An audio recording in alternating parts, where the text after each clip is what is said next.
Welcome to my YouTube channel.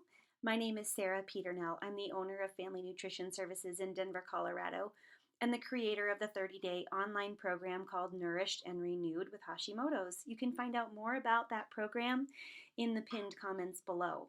Wow, I'm talking a lot about hormones these days. I just feel like, we talk about thyroid hormone and its role that it plays in our overall health and wellness, and especially if you have Hashimoto's, you think a lot about this particular hormone. But the thing that I've discovered, and especially as I work for years and years with my wonderful clients, is that all of the hormones are connected, and it's so important for us to pay attention to these special relationships. Today, I'm going to be sharing with you basically everything you need to know about the role of estrogen and potentially unbalanced estrogen if you have Hashimoto's. Now, I've written an entire blog post about this, so if you tend to be more of a reader and you want to check out the link to that blog post, please do. I've got links to all the research there on my website, but if you're more of a video person, then I'm happy to share this information with you today. So what's the deal? Why do we need to know about Hashimoto's and estrogen dominance? Do these things really play off of one another, and can estrogen complicate Hashimoto's disease? You've probably guessed by now that when I do these videos and ask a question, it's because they do. There is a relationship. In fact, I feel like so many of the clients that I work with will come in and they'll say, yeah, I have Hashimoto's, but oh my goodness, all my other hormones are so out of whack. And believe me, I have Hashimoto's. I also have experienced my hormones feeling out of whack at times too. Yes, even me. Of course, you know from my story that I've suffered with 3 miscarriages. I've experienced many ups and downs with my thyroid, especially in the postpartum period. And now, even for me, as I enter into perimenopause and menopause, I'm paying extra special attention to the role and relationship of all of these hormones. When it comes to digging in deep and doing some of the research and hard work for my clients, I get kind of excited, to be honest with you. I feel like sometimes we're looking for the needle in the haystack. And when we can actually pinpoint one of the specific imbalances in hormones and the ways in which it relates to Hashimoto's, often we can make a lot more progress through some of the dietary and lifestyle measures that are readily and easily available to us. Now, yes, of course, you should still continue to consult with your physician or your endocrinologist for things like medication changes and regular lab testing. But I'm here to support you with the questions that you have about all of the other intricacies, especially of Hashimoto's disease. I've spent my whole adult life working on these subjects, and of course, now I'm bringing it to you through YouTube, and I'm super excited to take it to the next level. So I'm going to do a quick Hormones 101. I don't want to go into like tons of detail. Again, you can read about this on my website. Oftentimes when we use the word hormone or hormones, we just think of the sex hormones, right? Like estrogen for women, testosterone for men. Well, the reality is true that both men and women have both of these sex hormones. And they're not the only sex hormones. We also have progesterone, and of course there's also DHEA. There's pregnenolone and a whole variety of other hormones.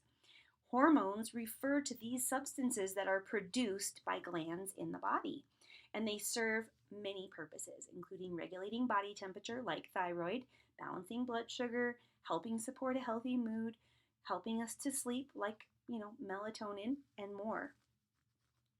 We have thyroid hormone, we have insulin, which supports blood sugar, we have adrenaline and cortisol, which are both adrenal hormones, human growth hormone and leptin, and so many more that we've never heard of. I'm going to be diving into all of these in the weeks and months to come.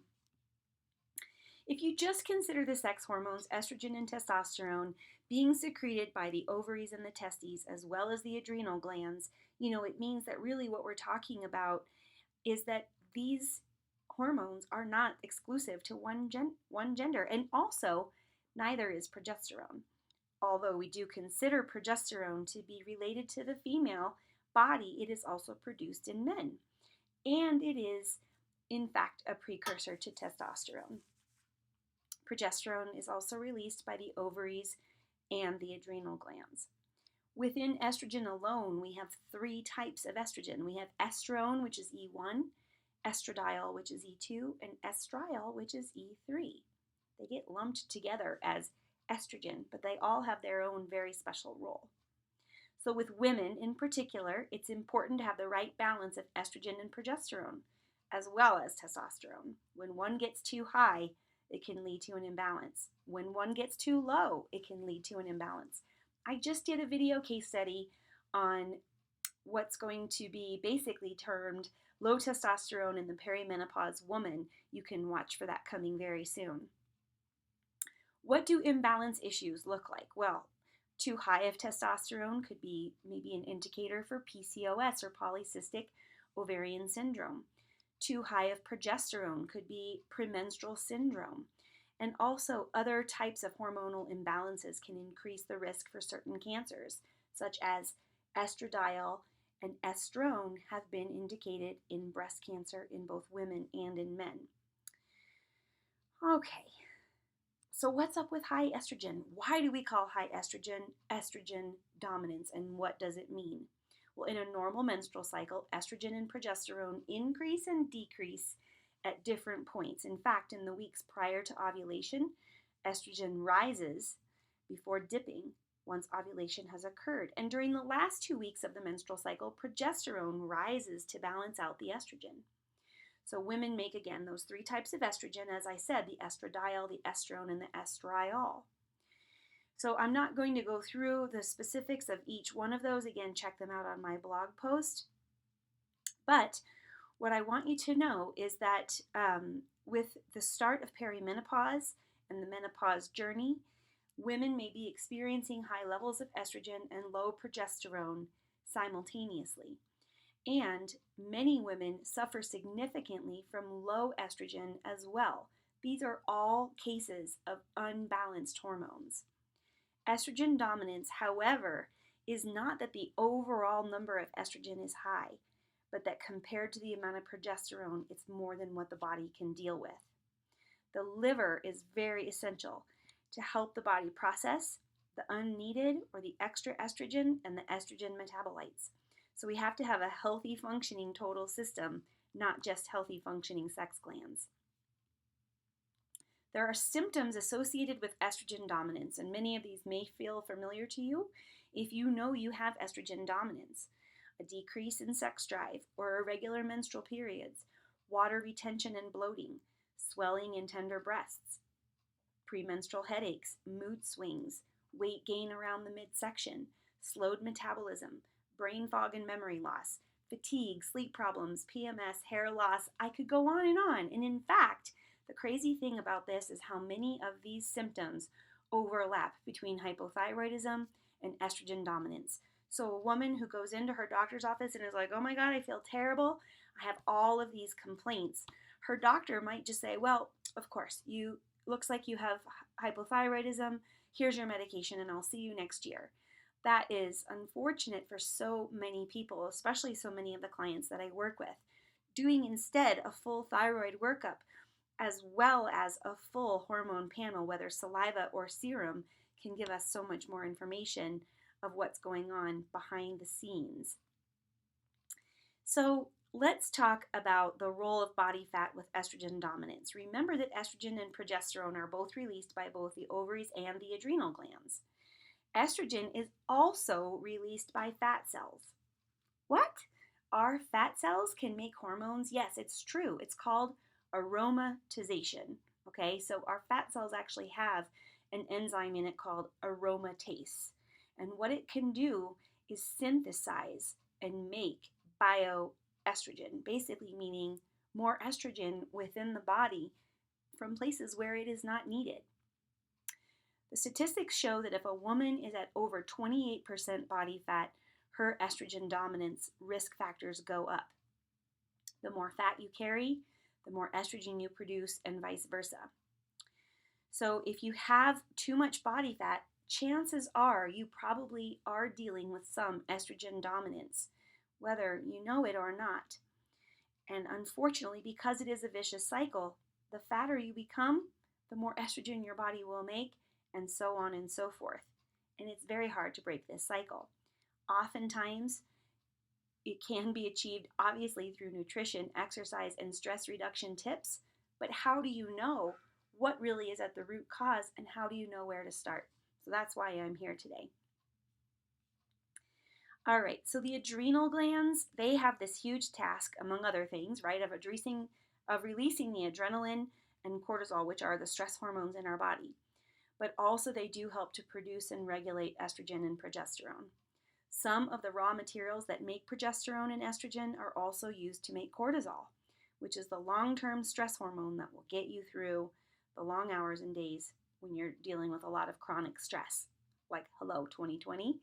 But here's the problem: progesterone will be put on the back burner when the body feels that cortisol is a higher priority. This is called the pregnenolone steal or the cortisol steal. We talk about this a lot in endocrinology terms, which basically means there's a pathway in your body's hormone production which says, gosh, stress seems to be the priority.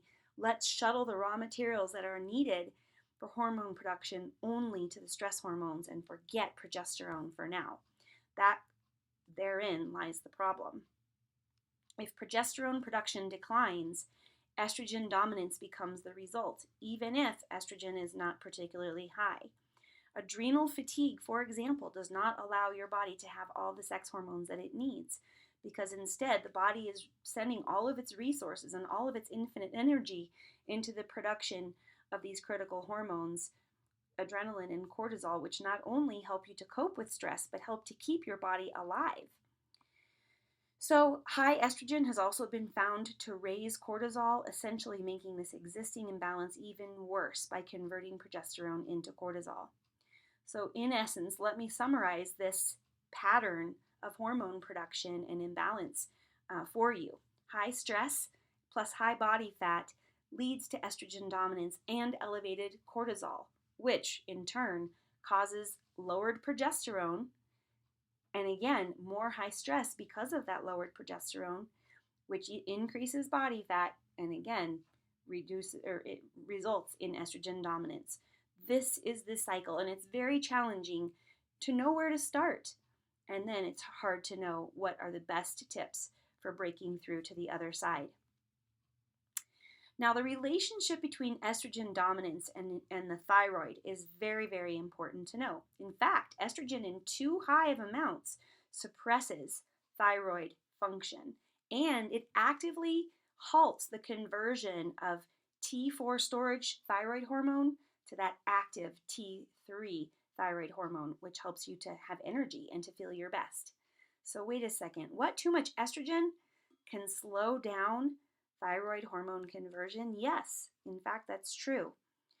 And so this is one of the major reasons why hypothyroidism is much more common among women.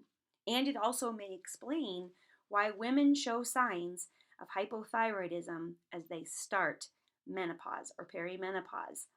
As soon as these hormones start to shift, boom, we start to see the decrease in both the production of T4 and the conversion of T4 to T3. Now, I'm sure your mind, like mine when I was doing the research on this years ago, is blown, right? You're probably thinking about all of these interrelationships between hormones in a whole new way. In fact, if that's true, then I've done my job. So let's talk a little bit more then about progesterone in the cases where there is not enough progesterone, but there is too much cortisol, and the thyroid is now dysfunctional. So progesterone helps to increase thyroid production, and it also helps with an enzyme called thyroid peroxidase to convert T4 to T3. So you see here also, if too much estrogen lowers that production of thyroid hormone, progesterone comes to the rescue, right? So if all of our raw materials are being shuttled to cortisol, this is why our thyroid function can start to decline, because progesterone helps to balance this out. Okay, so finally, the excess estrogen causes the liver to produce too much thyroid binding globulin. We can call it TBG if you want for short, but you don't have to remember that. This is a protein that binds thyroid hormones, and in a healthy level, TBG, all it does is transport the hormones to where they need to go in the bloodstream. But if there's too much because you have estrogen dominance, it actually decreases the amount of free thyroid hormones and it makes their transport much, much slower. So too much estrogen slows down thyroid hormone efficiency and transport. So what should you do if you think you have estrogen dominance? Well, first of all, you should test them. You should really sit down with your physician, your integrative doc, your board certified holistic nutrition therapist, or whoever it is that's working with you on your overall health and wellness and say, Doc, I want to get my hormones tested. I tell all of my female clients, hey, if you're like in your mid to late 30s, now is the time to get a good baseline so we can test and see what your peak hormone production looks like before problems arise. I'll cover more of that later when we go into some of the case studies that are coming up soon. Getting your hormones tested is one of the best ways to figure out if you have estrogen dominance.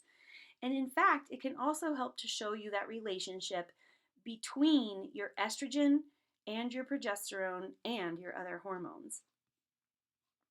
There are such things as ideal progesterone and estrogen ratios. To read more about this, please visit my blog at sarahpeternell.com. But basically, there's a little calculator in there that you can click on and it will tell you what your progesterone level should be based on your estrogen levels as well. So you can do this both with saliva testing and you can do it with serum testing. But remember that doctors and other healthcare providers sometimes have different numbers that they look for.